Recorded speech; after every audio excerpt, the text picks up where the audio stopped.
पंजगूर में गुज़िश्ता साल की तूफ़ानी बारिशों और सैलाब मुतासरीन की ताहाली बेहाल ना हो सकी। पंजगूर बारिशों से शहर के मुख्तलिफ इलाकों में लोगों के कच्चे मकानात चार दीवारी गिर गए और लोग बेयारो मददगार हैं। जबकि गुज़िश्ता साल 1.5 माह के बारिशों की वजह से पंजगूर में 16 कीमती जानें भी ज़ाया हुई। सैकड़ों कच्चे मकानात और दीवारें गिर गए।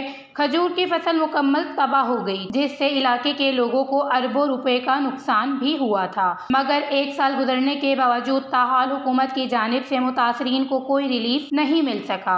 अलबत्ता सैलाब से जाँ बहक अफराद के लवाहिकीन को सूबाई और वफाकी हुकूमत की जानिब से 10-10 लाख रुपए की इमदादी चेक दिए गए। जबकि सैलाब और तूफानी बारिशों से मुतासर अफराद की बहाली के लिए ताहाल कोई रिलीफ नहीं मिल सका। हालिया बारिशों से भी लोगों के दर्जनों मकानात और दीवारें गिर गए हैं। डिजास्टर मैनेजमेंट अथॉरिटी बलूचिस्तान को चाहिए कि पंजगूर के सैलाब ज़दगान की भी मदद करें। पंजगूर और दूसरे इलाकों में सिर्फ एक फर्क है कि सैलाबी रेले के बाद पानी महीनों तक नहीं रुकता, जबकि हुकूमत सिर्फ इन इलाकों पर तवज्जो दे रही है जहां पानी महीनों तक रुका रहता है, जिस पर पंजगूर के सैलाब मुतासरीन को हुकूमत की जानिब से मुकम्मल नजरअंदाज कर दिया गया है। जबकि दूसरे इलाकों में अक़वाम मुत्तहिदा से लेकर हुकूमती इदारों तक गुज़िश्ता साल से कैंप करके बैठ गए। इलाके को आफत ज़दा करार दिया गया था, मगर सिर्फ कागजों की हद तक। पंजगूर के सैलाब मुतासरीन एक साल से इमदाद के मुंतज़िर हैं कि हुकूमत इमदाद फराहम करे ताकि वो अपने गिरे हुए मकानात और दीवारें दोबारा से तामीर कर सकें। वश न्यूज़,